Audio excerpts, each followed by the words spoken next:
A lost child in an adult's body, always gesturing wildly while telling stories full of passion. Al, then 31, was struggling to hold on to the role of Michael Corleo, the defining role that would change his life. The chemistry between them sparked even before the cameras rolled. But Diane, shy by nature, kept her feelings hidden like a precious gem tucked away in an old wooden box. Days on the set of The Godfather passed like a strange dream. Diane and Al shared fleeting moments, from brief glances to short conversations between takes. They worried together that the film might be a disaster. Sitting together at the end of long days, drinking at a small Manhattan bar, laughing to relieve the pressure. "If this movie flops, what do we do next?" Diane Al once asked, his voice teasing, yet eyes sincere. Diane only smiled, saying nothing. But inside her, a fire was kindling. She loved the way he spoke endlessly, how he lived fully for his art, and how he made her feel special, even through a joke. Yet, that love remained only a gentle intoxication, not enough to draw them closer. It wasn't until 1974, when they reunited on the set of The Godfather Partitur, that the romance truly ignited. One late evening in Manhattan, after a long day of filming, Al invited Diane to a small restaurant. Amid dim lighting and glasses of red wine, he looked at her with softer eyes than ever. "Diane, do you know how special you are?" he said, his husky voice revealing a great secret. Diane felt her cheeks flush, heart pounding. That night they spoke not only about films or theater, but also about dreams, fears, and the little things that made them laugh. From that moment, they quietly began dating without fanfare or publicity. Just as two artists find each other amidst the lines of life, Diane and Al's relationship was not a typical Hollywood couple with glamorous premieres or magazine photos. Instead, they found each other in simple moments. Sharing evenings at Diane's California apartment, Al sprawled on the sofa talking about his theatrical dreams, while Diane listened with an unhidden smile. They strolled along the beach, exchanged favorite books, and debated the movies they wanted to make. Diane adored Al's free spirit, how he immersed himself in each role, as if it were his last breath. Yet she also sensed an invisible distance. Al was a wind always moving, never staying long enough to truly belong to anyone. The 1980s brought more complications. Diane, riding the successes of Annie Hall and Baby Boom, was at her career peak, but her dream of a family grew stronger. She wanted a home, the laughter of children, and a man ready to commit. But Al, with his free-spirited soul, seemed incapable. "I don't know how to be a husband," he once half joked, half seriously when Diane tried to talk about the future. Diane endured emotional breakups, interspersed with passionate reconciliations. She remembered nights when Al would unexpectedly appear at her door with a bottle of wine and a mischievous smile, as if no time had passed. But each time, she wondered if she was ever truly the only one in his heart. In 1989, while Al was in Rome filming, Diane received a handwritten letter from him. The scrolled words, hastily written on hotel stationery, carried a world of meaning. "Diane, I love you forever." She clutched the letter heart, stopping. It was a rare moment when Al expressed his feelings clearly, not hiding behind jokes or evasive glances. Diane treasured the letter, reading it repeatedly, searching for a promise of the future. Deep down, she knew Al's forever did not equate to a proposal or a family. It was the love of an artist, beautiful, yet fragile like an unfinished poem. Their greatest conflict was over commitment. Diane, in her 30s, could not wait any longer. She yearned for a home and stability that Al seemed unable to provide. Conversations about marriage often ended in heavy silence. "Al, have you ever thought about a life together?" she asked, voice trembling. Al only looked at her eyes full of pain, silent. Rumors circulated about Al's closeness to other women, though none were confirmed. Diane tried not to let jealousy overshadow love.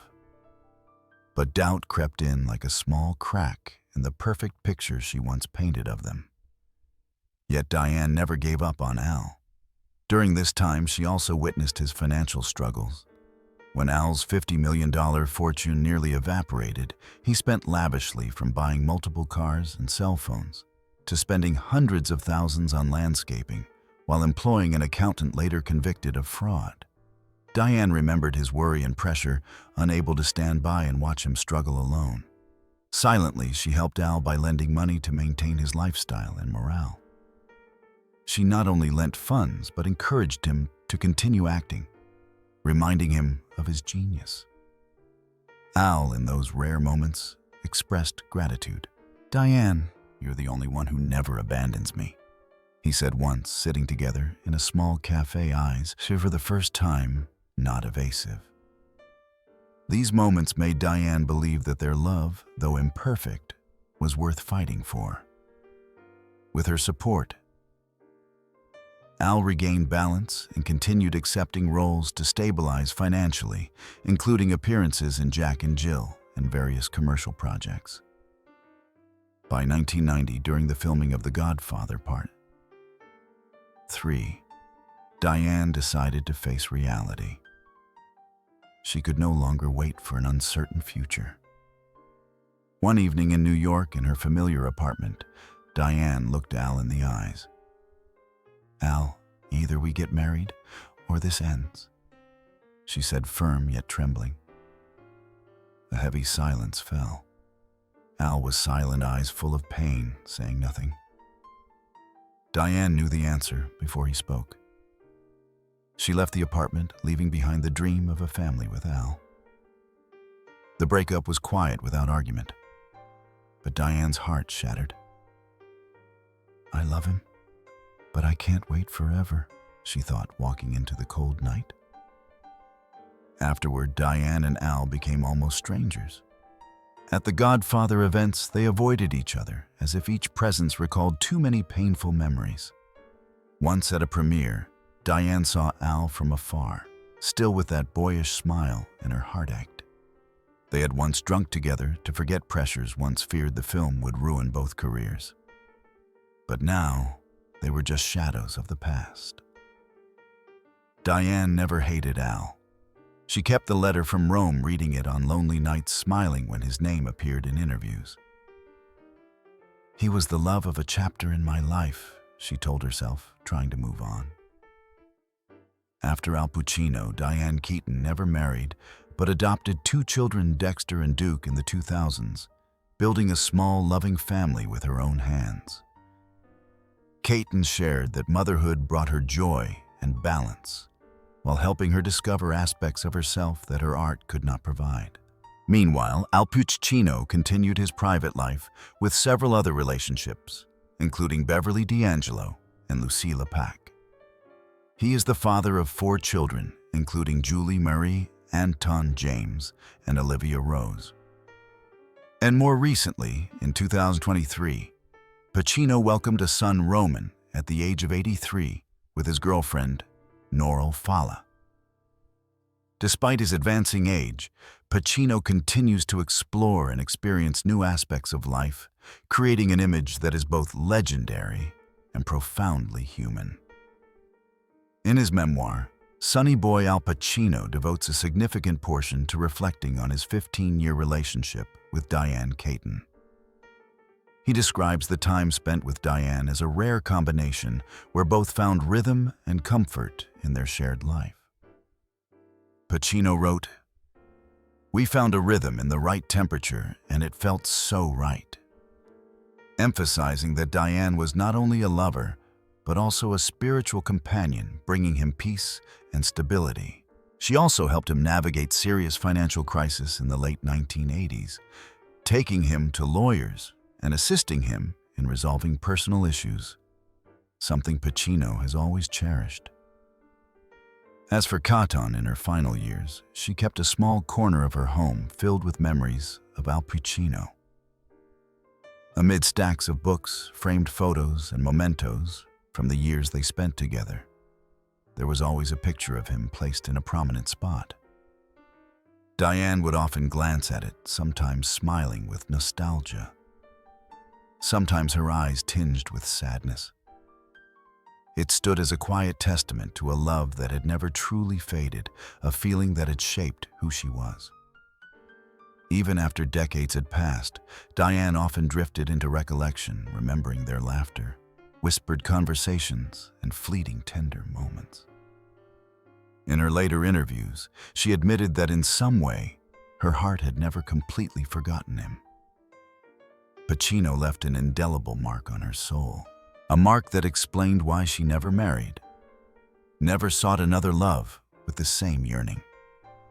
The world saw Diane Keaton as an independent and radiant woman. But in the private corners of her heart, she still waited, hoping that one day she might love him again. She cherished the thought that somewhere in another version of fate, they could meet again. That hope, quiet yet unwavering, was both a comfort and a deep enduring sorrow that lingered until the end of her life.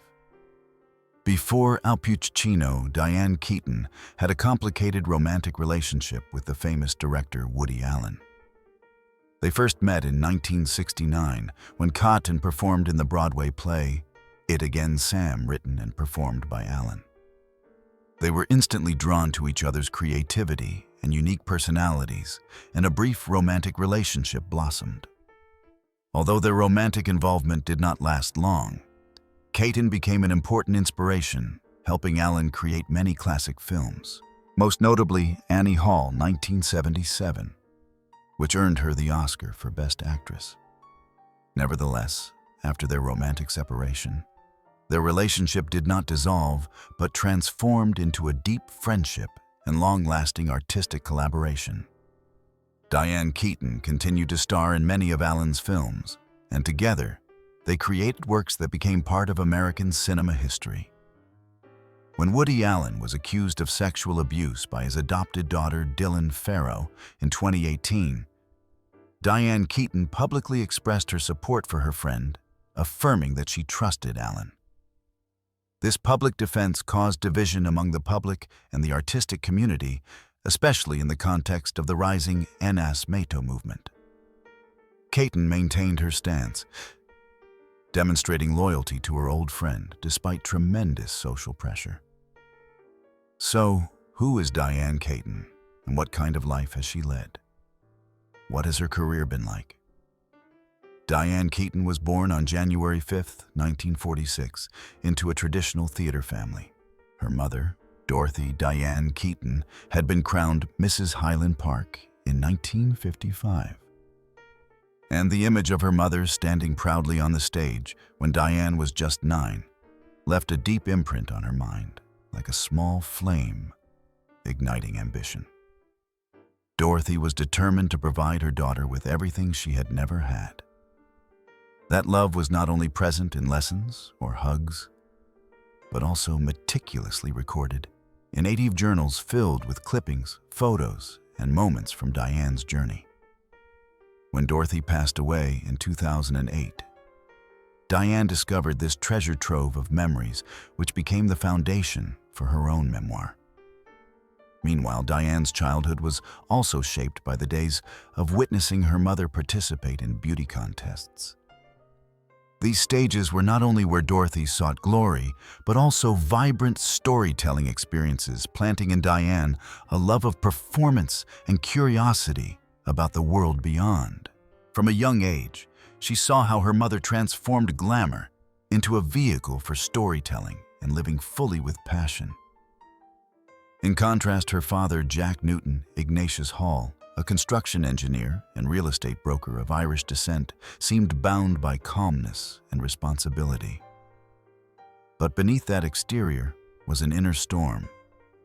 In his final days filled with illness, on the way home from UCLA Medical Center, Jack whispered to Diane that he had always hated his work and wished he had dared to take more risks. That confession stunned Diane. It was not just words, but a lifetime of condensed regret in a single moment. Her father's words ignited an unusual determination in Diane. While Jack felt trapped among numbers and real estate deals, Diane found in his regret a fire to pursue her own creative path. She transformed lessons from her childhood and family pain into motivation to experiment, take risks with unconventional roles, and build a career without seeking permission or compromising her essence. Life in Los Angeles in the 1950s was filled with hardship as her father's business was unstable and the family's finances were tight. Diane grew up shopping at thrift stores like Goodwill, while other girls purchased luxury items. Her mother chose secondhand clothing and turned them into unique outfits on an old McCall sewing machine. This not only shaped Diane's distinctive fashion sense, but also taught her resilience, resourcefulness, and how to turn scarcity into creativity. Every scrap of fabric, every stitch contained survival, clothed in artistry, and Diane learned to approach life with the same spirit. Frequent moves and constant changes in family life taught Diane another lesson. Nothing lasts forever. And that lesson honed her acting ability. The skill to embody eccentric, charming, and anxious characters beloved by audiences. Diane learned not only to observe life from a distance, but also to live fully in each moment from memories, hardships, and small joys. Even as a very young child, Diane began stepping onto her own stage. Her mother instilled in her a love of performance and storytelling, while her father ignited a desire for freedom and daring. By the age of 3, Diane had transformed her backyard into a lively stage, performing for neighbors and staging elaborate plays and costumes designed by her mother. These small plays were not mere child's play. They were real stories with scripts, props, and emotions, performed before she could even read. At Santa Ana High School, Diane began to showcase her talents more clearly. She played Blanche Dubois in A Streetcar Named Desire, a role many teens hesitate to attempt, and performed in Little Mary Sunshine in her senior year. Realizing for the first time the power of stage lights, the applause felt like thunder, leaving her stunned, and sensing the performance was not only joy, but also filled an inner void, making her feel truly alive. When trying to join the Actors Equity Association, Diane discovered that the name Diane Hall was already taken. She did not choose a random name, but returned to her roots, choosing Keaton, her mother's maiden name, as a tribute to the person who had planted her passion for performance. This was not just a change of letters. It was Diane preserving her mother's legacy theater costumes and dreams, while separating from her father's Irish surname. So her name carried its own story of art and creativity.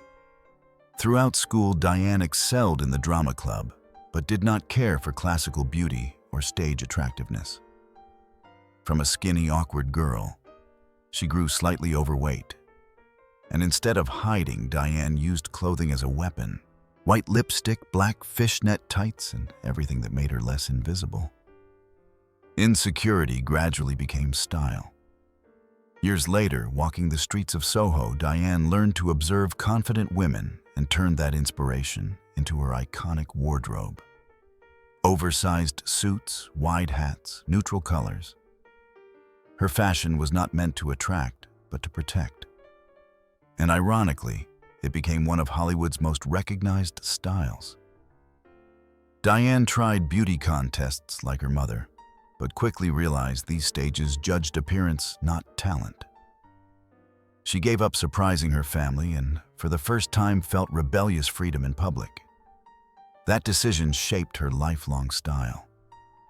Better to live true to herself than conform to a false standard.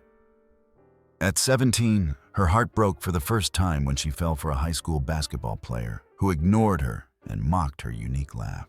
That laugh, once a personal signature, now felt like a curse, prompting Diane to build a self-protective humor, telling jokes before anyone could hurt her. Tony Roberts once remarked, She has a way of making you feel like a kid again, because she never pretends to be anyone other than her wonderfully strange self. From the small stages of her childhood to the lights of Hollywood, Diane turned every experience, both pain and joy, into a source of limitless creativity. In 1964, Diane Keaton left Santa Ana College after a brief semester and then tried Orange Coast College. But college was never the path she truly desired. Her first career breakthrough came in 1968 when 22-year-old Diane was cast in a supporting role in the Broadway musical Hair. The production was famous for its wild, rebellious nature and nearly nude scenes. Before stepping on stage, Diane faced a demand from the producers to lose 10 pounds. At 5'8" and 139 kilograms, she was considered too heavy, especially for the revealing scenes. Under heavy pressure, Diane stood firm. She refused to go nude and maintained her position. However, the pressure regarding her appearance began to seriously affect Diane's health. She learned from another actress how to induce vomiting to maintain her figure. And what seemed like a simple trick quickly became a nightmare lasting 5 years. From 1968 to 1973, Diane silently struggled with an eating disorder, vomiting up to 20,000 calories a day, which caused tooth decay, heartburn, irregular menstruation, and dangerous blood pressure. No one knew, and Diane had to endure it alone. Only when she began daily therapy did she gradually recover. And the moment she realized she no longer wanted to engage in extreme eating changed her life entirely. Fortunately, Diane's career began to flourish. In 1968, she auditioned for Play It Again, Sam, a play by Woody Allen. Diane nearly lost the role due to her height towering 5 and above Allen. But once on stage, none of that mattered. Her talent and natural presence captivated the entire casting team.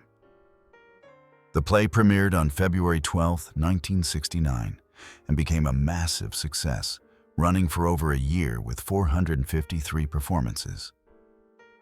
Diane's portrayal of Linda Christie was so outstanding that she was nominated for a Tony Award in 1969, an important stepping stone that opened doors to Broadway and later film. The pinnacle of Diane Keaton's career was her role as Kay Adams Corleo in the Godfather series. In the first installment, Keaton played Kay Michael Corleone's girlfriend turned wife. From here, she began a 15-year romance with Al Pacino. In the Godfather part, de-accorded Kay becomes a wife and mother of 2 children.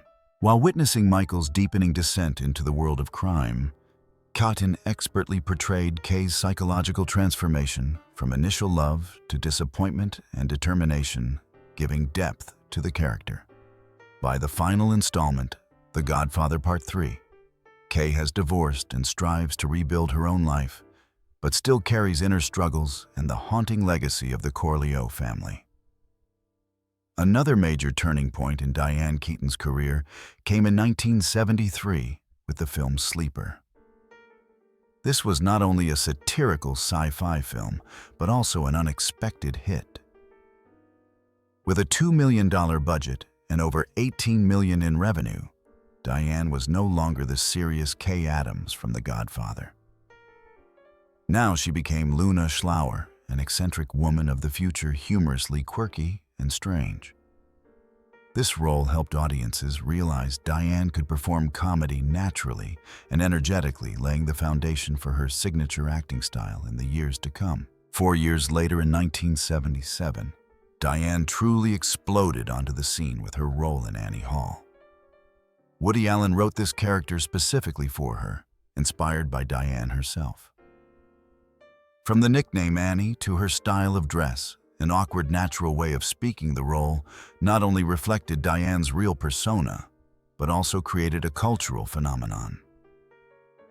The film won numerous major awards including the Oscar for Best Actress, while sparking a fashion craze with oversized suits, soft hats, and wide ties, making Diane an icon both on-screen and off.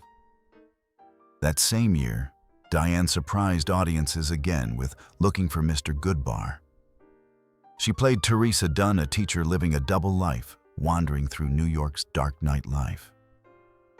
The film, based on the real-life murder of Roseanne Quinn, featured raw and shocking content. This role was the complete opposite of Annie Hall, but once again demonstrated Diane's courage and versatility in acting. She received a Golden Globe nomination, and even the harshest critics had to acknowledge her talent and bravery. In 1978, Diane took on the role of Renata in a serious Woody Allen film. This time, there was no comedic or romantic element. The film focused on sadness, family secrets, and the character's alienation. While critics were divided, Diane fully convinced with her ability to convey subtle and captivating emotions. This role earned her a Golden Globe nomination and the award for Best Foreign Actress at the Spanish Film Academy, affirming her ability to transform convincingly from comedy to drama. In 1979, Diane appeared in Manhattan, a controversial but commercially successful film. The city appeared magnificent in black and white, with dreamy music. But the love story between Woody Allen's character and a 17-year-old girl sparked mixed reactions. Nevertheless, the film earned nearly $40 million in North America, becoming one of Allen's most successful works and cementing Diane's position as a versatile actress. Ready to challenge herself with all kinds of roles, from humorous to dark, from charming to provocative. After a long absence from Allen's projects, Diane returned in 1993 with Manhattan Murder Mystery. Initially, the lead role was assigned to Mia Farrow, but due to complications in Allen's relationship with Farrow's adopted daughter, Diane was selected at the last minute. The great pressure did not deter her, and she delivered an outstanding performance, earning a Golden Globe nomination for Best Actress. This also marked Diane and Woody Allen's final collaboration, closing an important chapter in her film career. However, Diane's directing path was not smooth. Her 2000 film Hanging Up was interfered with by the studio, cutting the most emotional scenes, including powerful performances with Walter Matthau. In 2005, while filming The Family Stone, Diane faced a personal challenge: the skin cancer she had battled since age 21.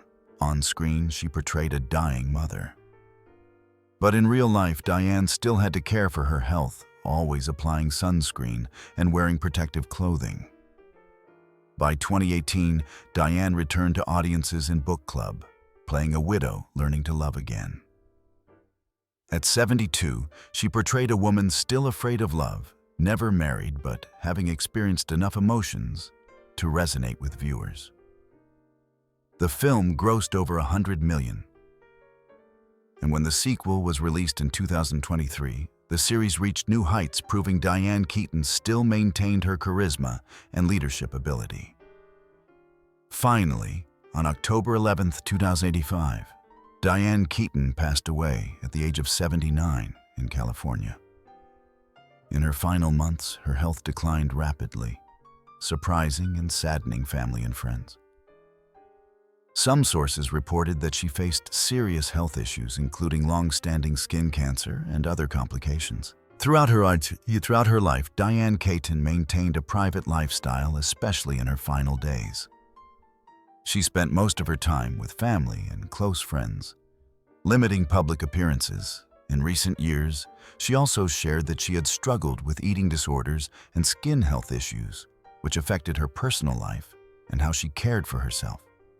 Over a career spanning more than 50 years, Diane Keaton received numerous prestigious awards, including the Oscar for Best Actress for her role in Annie Hall. She was also honored with the American Film Institute AFI Lifetime Achievement Award in 2017. Beyond acting, Keaton ventured into directing, producing, and writing, with works such as Hanging Up 2000 and Summer Camp 2024. In addition to her artistic career, DIANE KEATON was notable for her independent lifestyle. She never married, but adopted 2 children, Dexter and Duke. Keaton was also an animal lover and frequently shared warm moments with her pets on social media. In her final months, she fulfilled her dream of singing by releasing her debut single in 2025. After her passing, DIANE KEATON received many tributes from colleagues and fans. Stars like Bette Midler, Steve Martin, and Goldie Hawn expressed their sorrow and admiration for her. They praised Keaton as a fashion and comedic icon, a wonderful friend, and a unique talent. DIANE KEATON's legacy will continue to live on in the hearts of cinema and art lovers. In many interviews, DIANE KEATON shared deep memories of her relationship with Al Pacino.